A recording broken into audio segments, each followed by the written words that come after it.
Bon día, este é el 27º vídeo de Después de Viejo Youtuber, onde vamos tratar el estándar de Historia de España para la EBAU. Describe las actuaciones impulsadas por el presidente del gobierno Adolfo Suárez para la reforma política del régimen franquista, Ley para la Reforma Política de 1976, Ley de Amnistía de 1977, etc. Es decir, es un título tan largo como el propio estándar en sí, con lo cual vamos a intentar resumir lo más que podamos. La pena de todo esto es que no vamos a poder dar la transición en condiciones, sino que tenemos que darla, pues eso, con cachinos a través de los estándares que se marcan. Pero claro, al no poder marcarlos suficientemente dentro del contexto general, pues van a quedar necesariamente un poco cojos porque me voy a referir a acontecimientos que tampoco tenemos ocasión de tratar en clase porque evidentemente en clase no podemos ir. Pero bueno, vamos a intentarlo. Vamos a ver, el gobierno de Arias Navarro dura, bueno, ya venía desde la muerte de Carrero Blanco en diciembre del 73, pero bueno, se mantiene en noviembre del 75, es confirmado en su puesto por el nuevo jefe de Estado, por Juan Carlos I, y se mantiene hasta mediados de 1976, hasta el verano del 76. Entonces, ¿qué pasa ahí? Bien, el gobierno de Carlos Arias Navarro no contenta a nadie. No contenta al búnker porque lo considera un gobierno aperturista y no contenta a los aperturistas básicamente porque no lo es. Entonces hay un intento de controlar la calle a través pues de una represión muy dura porque la muerte de Franco estimula aún más la movilización social. La oposición pues piensa que hay posibilidades de echar abajo el régimen. Y además hay una ola huelguística tremenda, impulsada tanto por las reivindicaciones democráticas como por las reivindicaciones puramente económicas, por la situación económica tan complicada que ya habíamos visto. Entonces lo que ocurre, pues que directamente el gobierno opta por la vía de la represión. Y concretamente hay dos acontecimientos, siendo ministro del Interior, Manuel Fraga Iribarne, que era uno de los supuestos aperturistas, como son los asesinatos de Vitoria, donde una huelga de trabajadores en esa ciudad es reprimida salvajemente por la policía, dejando varios muertos, o la terrible operación Montejurra, montado desde el Ministerio del Interior con la ayuda de la ultraderecha para directamente liquidar el carlismo, por lo menos en su rama oficial y más, digamos, antifranquista. Bien, eso es muy poco vendible a nivel internacional y digamos tampoco deja contento a nadie en el interior del país. Por lo cual al final Juan Carlos prescinde de Carlos Arias Navarro y decide nombrar un nuevo presidente del gobierno que, contra todo pronóstico, acaba siendo Adolfo Suárez, al que no se le tenía por particularmente reformista. Entre otras cosas porque estaba amparado por Torcuato Fernández Miranda, que era un reformista a medias, digamos, del aparato del régimen, el presidente de las Cortes. Entonces, Adolfo Suárez, que venía de ser ministro, secretario general del movimiento, con lo cual tenía credenciales franquistas, podríamos decir así, va a ser el gran arquitecto del proceso de transición siempre dentro de la legalidad franquista hacia el régimen actual. Y eso se va a hacer a través de varios pasos que voy a resumir muy, muy, muy brevemente. Bueno, ya digamos como primer punto, justo cuando empieza ya en su primer discurso, pues ya habla abiertamente de sus intenciones de transitar hacia un régimen parlamentario y constitucional. Se habla de la necesidad de legalizar las organizaciones políticas, de celebrar unas elecciones y se habla incluso de autonomía para aquellos territorios que la soliciten o lo que él llama en muchos momentos territorios históricos. Y hay además una primera amnistía. Se suelta numerosos presos políticos, quitando a aquellos que estaban condenados por el delito de terrorismo, es decir, aquellos vinculados fundamentalmente a ETA y al FRAP. Bien, ¿qué ocurre? Que los pasos que se van dando son, repito, muy resumidamente, el primer paso. Adolfo Suárez presentar la ley para la reforma política a las Cortes franquistas, porque repito que se trataba de transitar legalmente desde la legalidad franquista a un nuevo tipo de legalidad.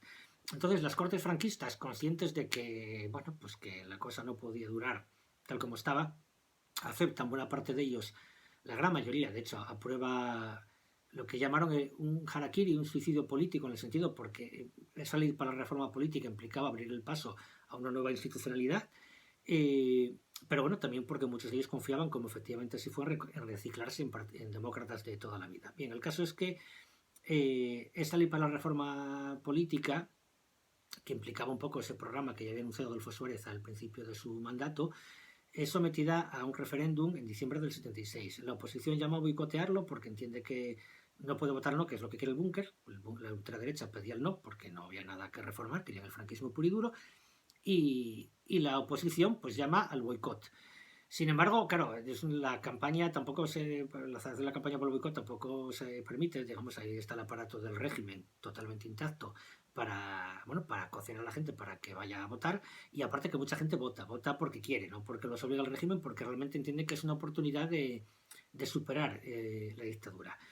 Unos votan porque están de acuerdo con lo que mande el gobierno, vamos a decir así, sería eso que se llama el franquismo sociológico, que bueno, que vale, que aceptaba un poco obedecer ciegamente lo que mandaba el gobierno de turno, y otros porque entienden que se abre una ventana de oportunidad. Pero en el fondo esa ventana de oportunidad es también una trampa para, digamos, para que esa transición transcurra dentro de unos límites que están previamente marcados, como efectivamente así va a ser. La ley para la reforma política sale aprobada en referéndum ampliamente, con una amplia participación, y ese es un éxito político muy grande para Adolfo Suárez, que lo va a consolidar en el poder durante varios años. El segundo paso es la creación, bueno, ya a partir de ahí empieza ya una cascada de reformas, digamos, que abren la puerta a un régimen constitucional. El segundo paso, una vez aprobada la ley de reforma política, es la legalización de partidos, que se va haciendo gradualmente, porque inicialmente, claro, se quiere legalizar solo aquellos partidos que no, bueno, que no supongan una amenaza potencial al régimen, o por lo menos al tránsito que se está dando. Hay una resistencia tremenda hasta el final a legalizar el Partido Comunista, primero por la fuerza que tenía el Partido Comunista y por la fuerza simbólica que tenía. Y teniendo en cuenta que había tremendos sectores del aparato del Estado que se negaban, que ellos podían admitir un sistema más o menos pluralista, pero como ya dije en vídeos anteriores, digamos a la griega o a la turca, pero de ninguna manera aquello en lo que un Partido Comunista, que al que además se le presumía una gran fuerza, fue una fuerza legal. Hay Adolfo Suárez de un poco, digamos, un poco que se la jugó, y también la propia fuerza de la calle hacía que fuera inviable unas elecciones sin el Partido Comunista legalizado, y al final los legaliza. El Partido Comunista también cede en varias cosas, como una cuestión puramente simbólica, como es el tema de la bandera, que no era poca cosa después de la guerra civil, y aceptar la monarquía, y eso tiene una tremenda utilidad porque fractura a la izquierda, o sea, el Partido Comunista con lo que está a su izquierda, que sigue sin estar legalizado. De tal manera que cuando se da el tercer paso, que son las elecciones, unas elecciones pluripartidistas, para junio de 1977, esas elecciones da un parlamento, unas cortes, nuevas cortes que van a partir de ahí son las que de alguna forma legislan las reformas. Hay que tener en cuenta que esas elecciones no se puede presentar todo el mundo. No se puede presentar ni la izquierda revolucionaria, es decir, la izquierda que estaba a la izquierda del Partido Comunista, porque no aceptaba las causas de las reformas, pero había una revolución social, y entonces dijeron, bueno, pues estos no se pueden presentar. No se pueden presentar los republicanos, a pesar de que muchos de ellos políticamente tampoco es que fueran unos revolucionarios, ni mucho menos, pero eran republicanos, y eso tampoco se podía aceptar porque ponía en cuestión evidentemente la monarquía de Juan Carlos. Y tampoco se pueden presentar los carlistas. ¿Por qué? Por carlistas, porque claro, esos eran monárquicos, pero querían una monarquía distinta de la oficial. Por lo tanto, todas esas fuerzas quedan excluidas de esas elecciones, y eso las va a marcar definitivamente, porque una vez que ya se dan las primeras, ninguna de ellas, aunque sean legalizadas a posteriori, van a tener fuerza suficiente como para, una vez ya efectuado el reparto, vamos a decir así, de votos y de escaños, y siendo ese Parlamento el que elabora una nueva Constitución, pues ya quedan de alguna forma fuera del juego político, y van a quedar condenadas todas ellas a ser fuerzas bastante marginales.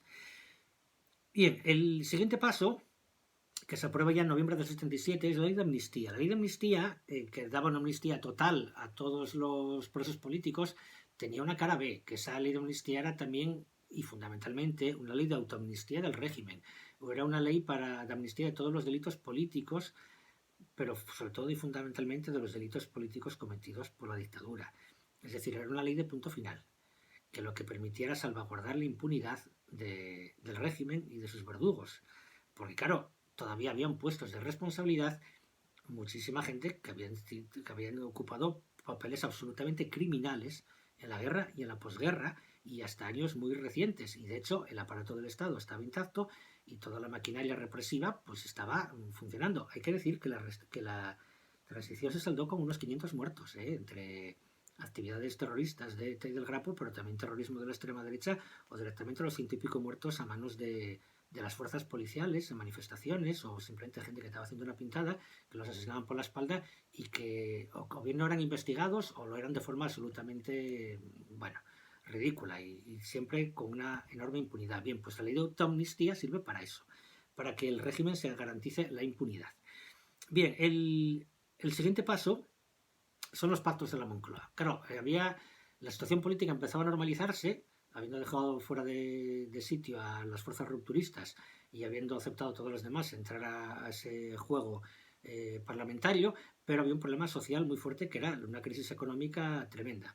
Entonces ahí es donde se juegan bueno, se realizan los llamados pactos de la Moncloa, que igual vos suena porque estos días de confinamiento se está hablando mucho de ellos, porque se dice que cuando salgamos de casa van a ser necesarios otros pactos de la Moncloa. Bueno, pues bien, ¿qué fueron los pactos de la Moncloa? Básicamente, un acuerdo entre los principales partidos parlamentarios, entre ellos la UCD, el partido de Adolfo Suárez, del que ya hablaremos más adelante, si Podemos, el Partido Socialista, Alianza Popular, que era el partido de Manuel Fraga, y el Partido Comunista, y repito, prácticamente todos los demás, entran a esos pactos que luego son ratificados por la patronal, la COE, y los dos grandes sindicatos, la UGT y Comisiones Obreras, que en aquellos momentos funcionaban fundamentalmente como correa de transmisión del PSOE y del Partido Comunista, que en los que básicamente coinciden que, bueno, pues los trabajadores aceptan una serie de sacrificios muy gordos para básicamente evitar que la situación social se despendole. Los sindicatos, digamos, que aprueban contener a los trabajadores y, entre otras cosas, aceptan la contención salarial en un momento en que la inflación estaba ya en más de un 20% anual. Es decir, implicaba un sacrificio tremendo. Tremendo, fundamentalmente, repito, no solo, pero fundamentalmente a espaldas de los trabajadores, y eso provoca un enorme descontento social, lo cual sirve bastante para desactivar la calle. Porque no, desde luego, no todo el mundo acepta esos pactos de la Moncloa, pero las fuerzas a la izquierda que no los aceptan, pues quedan, digamos, bueno, pues que, digamos, con menos agua en la que nadar en el momento que los dos grandes sindicatos los aceptan. Y van a implicar también una fuerte tasa de desafiliación sindical. Es decir, la tasa de afiliación sindical que había en el 77-78 no la volvimos a tener en los últimos 40 y pico años. Bien, luego el sexto paso va a ser, que eso ya lo veremos con más detalle, la aceptación de entes preautonómicos para Cataluña, que es muy interesante, ya lo veremos con detalle, cómo se reconoce la Generalitat de Cataluña, que era una institución de la Segunda República, y se forma un Consejo General Vasco. Todo esto también a finales del 77 como forma, digamos, de encauzar un proceso autonómico. Y luego ya, por último, el séptimo paso es la Constitución del 78, aprobada en referéndum en diciembre de ese mismo año, que ya también veremos con más detalle. Hay que decir que la crisis económica va a aumentar todavía en el año 79 como una especie de segunda crisis del petróleo, más luego la tensión política que sigue siendo muy intensa, tanto por la actividad, digamos, de armada de grupos como ETA y el Grapo, como de la propia extrema derecha, jugando la estrategia de la tensión, que va a generar un ruido de sables que va a hacer que, bueno, que en última instancia, como ya comenté antes, pues Juan Carlos decida que Adolfo Suárez es prescindible. Había otro factor, el factor internacional. Adolfo Suárez estaba jugando una política internacional bastante independiente, por ejemplo, no estaba pidiendo de mano la adhesión inmediata a la OTAN, o por ejemplo, tiene incluso con el tema de Israel, pues una política bastante pro-árabe, cosa no muy común en el mundo europeo occidental, y en última instancia el Departamento de Estado norteamericano decidió que Adolfo Suárez no era ya funcional, con lo cual también fue un factor importante en su caída que normalmente suele estar bastante poco estudiado. Repito, Adolfo Suárez cayó no únicamente por factores internos, que sí, pero también por factores externos como fue la presión de los supuestos aliados de la España del momento. Hasta aquí y que os preste.